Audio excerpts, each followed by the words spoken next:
वृंदावन में एक स्थान है, उस स्थान के महाराज जी कहीं जाते नहीं थे, पर एक बार किसी भक्त के बहुत आग्रह पर उनको जाना पड़ा। तो अपने ठाकुर जी की सेवा अपने हाथों से करते थे, वो चैतन्य मान करके ही करते। सब लोग इधर देखो, सावधानी से सुनो। देखो, जिस प्रकार पहाड़ी यात्रा पर जब जाते हो तो जगह जगह लिखा रखता है कि सावधानी हटी दुर्घटना घटी। ऐसे ही आप जब कथा में बैठ जाते हो, ये समझो ये पहाड़ी यात्रा है, यहां सावधानी बिल्कुल नहीं छोड़नी है आपको। एक एक शब्द व्यासपीठ का आपको सुनना है। ये इतना परिश्रम काय के लिए, इतनी सब व्यवस्था की गई सुनने के लिए, तो सुनो ध्यान से। क्या बता रहा था मैं? हाँ, एक संत थे वृंदावन के, वो अपने ठाकुर जी को छोड़ के कहीं नहीं जाते थे। पर एक बार एक भक्त ने बहुत प्रार्थना की, संत के भी मन में ऐसी भावना आ गई कि अभी मेरे साथ जो सेवक रहता है ये भी सेवा सीख गया है, अपने ठाकुर जी की सेवा 2 दिन के लिए इसको दे जाता हूं, मैं हो आता हूं कहीं। सेवक से बोल के गए, सुनो हम 2 दिन के लिए जा रहे हैं, बढ़िया से सेवा करना ठाकुर जी की, और लौट करके आएंगे, अगर ठाकुर जी की सेवा हमको बढ़िया दिखी तो हम तुमको उपहार देंगे। सेवक बोला फिर ठीक है, फिर तो बढ़िया से सेवा करूंगा इस बार। महात्मा तो चले गए। सेवक ने क्या किया, अब उसके हो गए ठाकुर जी, उसने बढ़िया पानी में सरफ घोल करके और लेकर के ठाकुर जी रगड़ दिए पूरे ऊपर से नीचे, सरफ से नवा दिए। और इतना ही नहीं, बर्तन मांजने वाला जो मांजना होता उससे मांझ और दिए ठाकुर जी। एक घर में मैंने भी ऐसी सेवा देखी। आपको पता है, जो लड्डू गोपाल की सेवा करते हैं या कहीं भी सेवा करते हैं, ठाकुर जी की सेवा में कभी अंगूठे का प्रयोग नहीं करना चाहिए। अंगुष्ठ का प्रयोग मतलब ठाकुर जी को इत्र लगाते हैं या उठाते हैं बैठाते हैं, तो ऐसा भाव रखना चाहिए कि अंगूठा जो होता है सबसे बलवान होता है हमारे हाथ में। सेवा प्रणाली कहती है जब आप ठाकुर जी को अंगूठे से दबाते हैं तो उनको श्रम हो जाता है, उनको लगती है। इसलिए ठाकुर जी की सेवा में उंगलियों का प्रयोग करो। अब बहुत भारी ठाकुर जी हैं तो अंगूठा भी ऐसे स्थान पर लगाओ जहां पर ठाकुर जी को लगे ना, और फिर बैठाने के बाद में कहीं अंगूठा लगाना ही पड़ा है तो उसके बाद भी सहला दो, ठाकुर जी आपको श्रम हो गया। इतनी सूक्ष्मता देखी जाती है सेवा में। ठाकुर जी को अंगुष्ठ का प्रयोग नहीं। आरती करने के बाद आरती ठाकुर जी से दूर रखनी चाहिए। क्यों? उसकी गर्मी ठाकुर जी को लग जाएगी, उष्णता हो जाएगी। कई लोगों के यहाँ अखंड दीप जलते हैं, पर दीप का स्थान अलग होना चाहिए, ठाकुर जी के मुख पे नहीं। पर ये बात भी है कि ये सब सेवा भाव वहां है जहां भाव से सेवा होती है, जहां केवल और केवल बस करनी है, वहां तो कुछ भी करो। पर जहां भाव प्राधान्य, वहां छोटी छोटी बातों का ध्यान रखा जाता है। ठाकुर जी सरफ से धो दिए। उन संत को रात्रि स्वप्न में रोते हुए ठाकुर जी मिले, और जब रोते ही हुए नहीं, जहां जहां सरफ लगाया था, जहां जहां वहां वहां घाव और आ गए ठाकुर जी को। संत तुरंत लौट करके आए, मंदिर में आकर के देखा ठाकुर जी चमक रहे थे, पहले से ज्यादा सुंदर दिख रहे थे। संत ने पूछा सेवक से, तुमने सेवा की? ठाकुर जी बोले हाँ। सही सही बताना क्या किया। बोले आप वो मत पूछो, ये बताओ ठाकुर जी बढ़िया लग रहे हैं ना? बोले ठाकुर जी बढ़िया लग रहे हैं, लेकिन बताओ तुमने क्या किया। जब बताया कि हमने सरफ से धोए, ठाकुर जी को लेप लगाया गया, ठाकुर जी को औषधि दी गई, ठाकुर जी को सुंदर काढ़ा पिलाया गया, 6 दिन तक ठाकुर जी की ऐसी औषधि से सेवा हुई, तब ठाकुर जी एक दिन स्वप्न में प्रसन्न होकर दर्शन दिए, तब संत को सुख मिला। चैतन्य ठाकुर जी चैतन्य है, जड़ नहीं है। उनके प्रति जड़त्व की भावना नहीं रखनी चाहिए, साक्षात चैतन्य है। और यदि कोई व्यक्ति चैतन्य मान लेता है अपने ठाकुर जी को, चैतन्य मानते ही फिर वो कुछ ना भी करे चलेगा, बस उसकी चैतन्य बुद्धि ही उसका कल्याण कर देगी। वो ठाकुर जी के प्रति चैतन्य भाव है। चैतन्य भाव आएगा तो सेवा सिखानी नहीं पड़ेगी, सेवा अपने आप करोगे आप। घर में पुत्र जन्म लेता है, बताना नहीं पड़ता कि उसको दूध पिलाओ, बताना नहीं पड़ता उसके कपड़े बदलो, बताना नहीं पड़ता गीला हो गया है चेंज करो। पुत्र घर में आता है तो अपने आप मां को लगता है अब इसको भूख लगी होगी, अब इसको ये लगा होगा, अब इसके ये भाव। ऐसे ही सेवा होती है। ठाकुर जी को चैतन्य मानो, ठाकुर जी जड़ नहीं है, उनके प्रति जड़त्व की भावना नहीं। और आप विश्वास मानिएगा, जिस दिन से आपने चैतन्य मानना प्रारंभ, और सुनिए केवल ठाकुर जी नहीं, अपने गुरु को भी चैतन्य मानो, गुरु के प्रति भी चैतन्य भाव। मानव का कल्याण केवल 2 लोग कर सकते हैं, और दोनों ही गकार हैं, गा से प्रारंभ होते हैं। पहला तो ग्रंथ और दूसरा गुरु। जिसके जीवन में ये दो ग नहीं है, ग्रंथ और गुरु, उसका जीवन पशु के समान है, पशुवत है।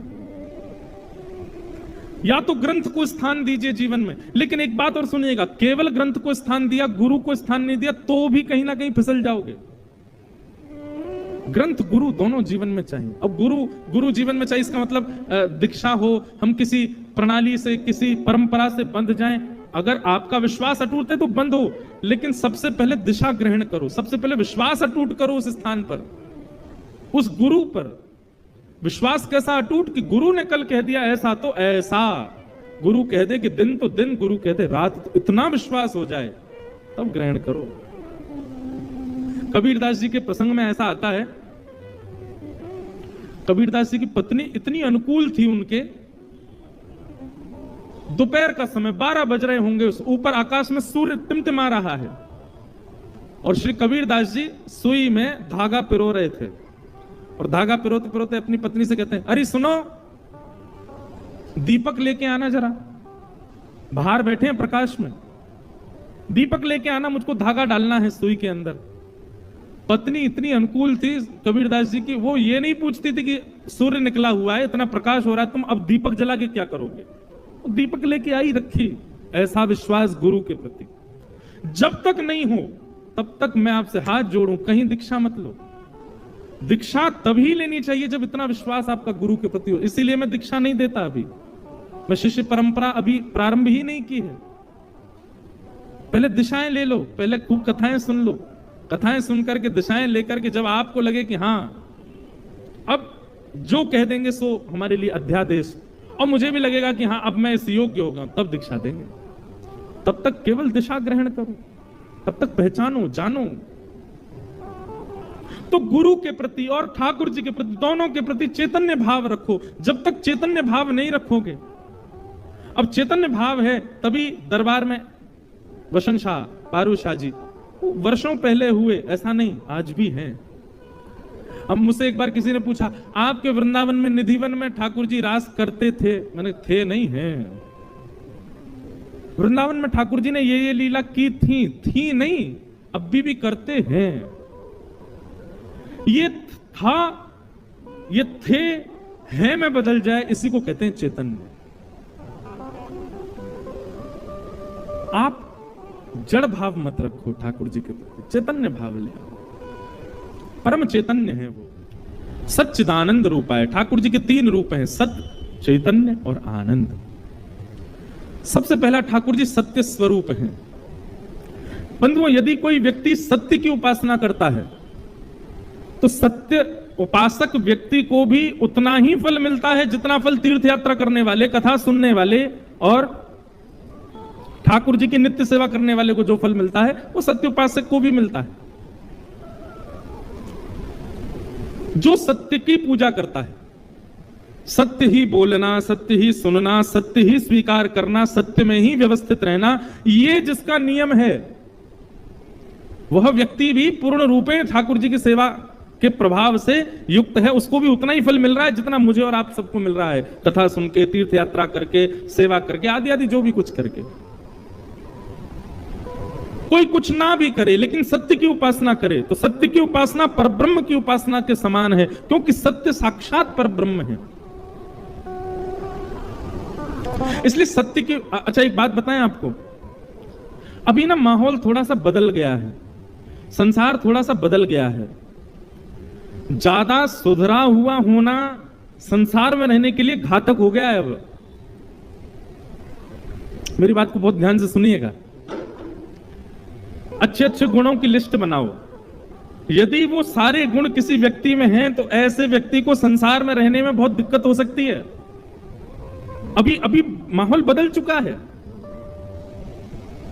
अगर कोई बच्चा सत्य बोलता है, पहले दिन ही अपने कॉलेज में या स्कूल में कह दे, हाँ भाई सब लोग मेरी बात सुनो, जो भी मेरे से मित्रता करना चाहते हैं, मेरे कुछ टर्म्स हैं, सुन लो, मैं सत्य बोलता हूं और मैं सत्य ही सुनना चाहता हूं, ना तो झूठ बोलूंगा ना झूठ सुन पाऊंगा। बताओ, उस बच्चे के सबसे कम मित्र होंगे। भैया तू अकेला ही रहे, हम तेरे संग नहीं रह सकते। मतलब ये कितनी बड़ी विडंबना है। ये कलयुग ही तो है कि यहां सुधरा हुआ होना आज की डेट में शाप है।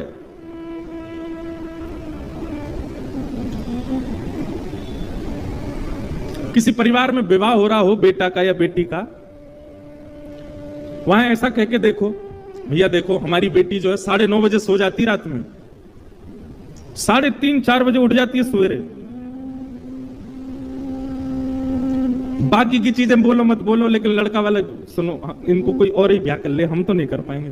9:30 बजे सोएगी। एक जगह मैंने पॉडकास्ट हुआ महाराज जी, तो मैंने वहां पे ऐसा बोला कि व्यक्ति को चाहिए 1 महीने का एक चैलेंज लेवे, क्या 10 बजे सो जाए और सुबह 4:30 बजे अपना बिस्तर छोड़ दे, उठ जाए। 1 महीने तक ये नियम का पालन कर ले कोई व्यक्ति, तो 31वें दिन उसको अपने आप अनुभव होगा कि उसकी विचारधारा शुद्ध होने लग जाएगी, उसके निर्णय शुद्ध होने लग जाएंगे, वो जो सोचेगा वो उत्तम होने लग जाएगा। आपको पता है ये जो वीडियो थी इस पर कमेंट्स क्या थे? महाराज जी आप कहते हो रोज 4 बजे उठ के करेंगे क्या?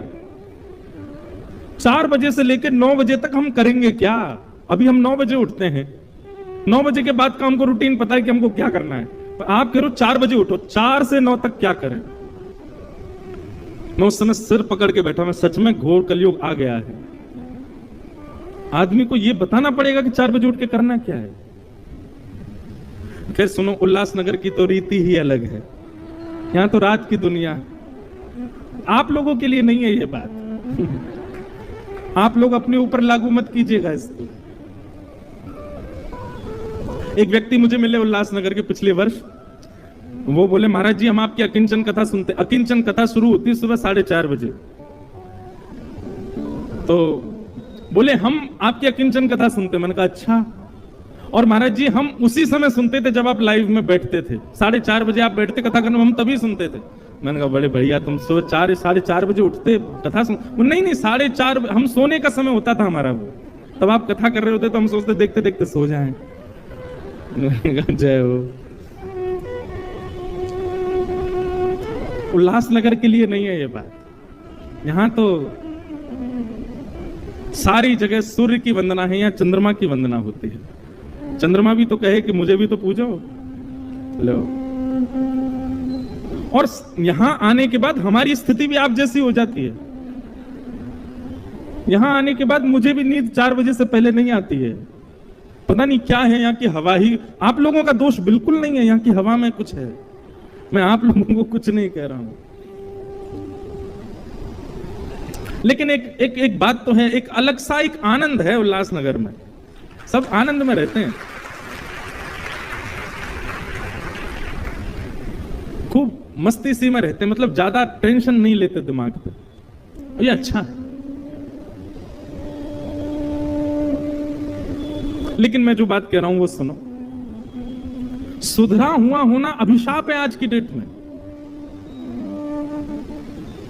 आप ज्यादा गुणवान हो तो समाज आपको स्वीकार नहीं करेगा।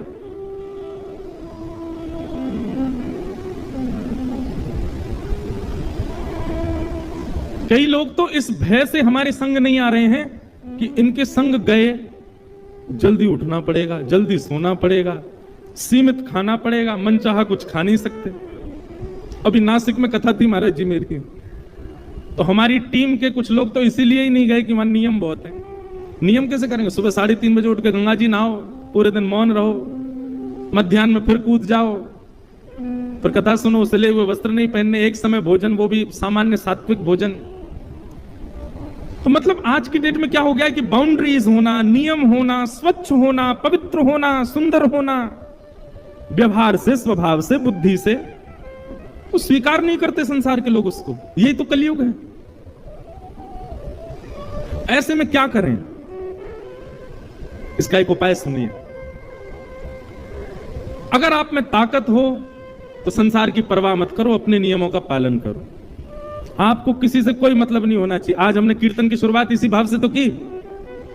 कोई कोई भला कहे या बुरा कहे, हमें काम न दुनियादारी से, हमें दुनियादारी से मतलब ये पहला उपाय तो ये है कि आपको किसी से कोई मतलब ही नहीं, फर्क ही नहीं पड़ता, बोलते रहो, हम तो शुद्ध ही रहेंगे, हम तो पवित्र ही रहेंगे, हम तो जल्दी सोएंगे, जल्दी उठेंगे, सत्य बोलेंगे, सत्य सुनेंगे, ऐसा ऐसा हमारा नियम। और यदि फर्क पड़ता है, आपको लगता है कि भाई मेरी वजह से इतने लोग परेशान हो जाते हैं,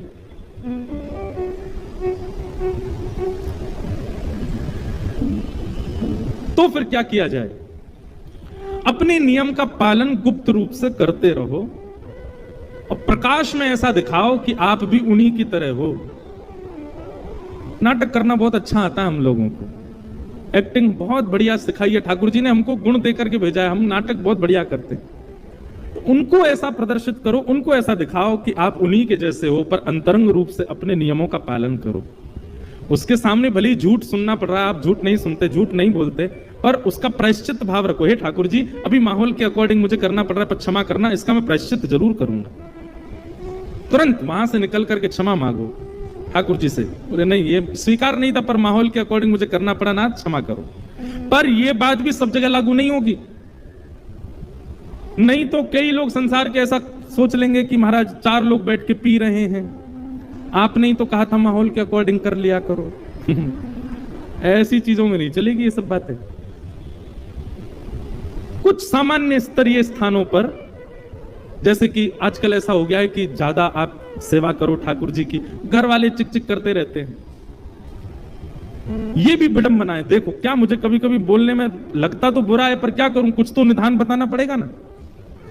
बच्चा खाए पिए दूषित हो जाए, उससे माता पिता को चिंता नहीं है, बच्चा भक्त हो गया, इससे चिंता हो गई माता को, हमारे बच्चे भक्त हो गए महाराज जी, हमारे बच्चे भक्ति करते, कथा सुनते हैं, कैसे काम चलेगा आगे। अरे इस बात की चिंता नहीं है कि वो पीता है, इस बात की चिंता नहीं है कि वो खाता है, इस बात की चिंता नहीं है कि वो गलत लोगों की संगति करता है, इस बात की चिंता हो रही है कि वो भक्त हो गया है। ये कलयुग नहीं है तो क्या है? तो भैया ऐसी स्थिति में कुछ सामान्य स्तरीय बातें जो है, जैसे घर में सेवा करो तो ठाकुर जी की, घर वालों को दिक्कत होती तो वहां पे फिर नाटक करो, थोड़ी बहुत सेवा करके बाकी मन से सेवा कर लो। जहां पर लगे कि संसार आपको स्वीकार नहीं कर रहा, वहां पर अंतर्मुखी हो जाओ, मानसिक हो जाओ। और ये मत कहिएगा मानसिक होना नहीं आता, सबको आता है मानसिक होना। आप जब किसी वस्तु को नहीं ग्रहण कर पाते तो आप मन से उस वस्तु का सेवन करते हो। किसी व्यक्ति को प्रेम करते हो, अब सीधे तो बोल नहीं पा रहे कि हम तुझसे प्रेम करते हैं, तो मन ही मन तो सब भाव रखते हो ना। तो मन से होना, मानसिक होना सबको आता है। कुछ खाने की इच्छा है लेकिन नहीं खा सकते, तो मन से हम विचार कर लेते हैं। अब विदेश जाने की इच्छा है, वीजा नहीं मिल रहा, तो मन से तो घूमे ही आते हैं ना, इंटरनेट पे देख देख के, ओहो ऐसा है ऐसा है ऐसा है।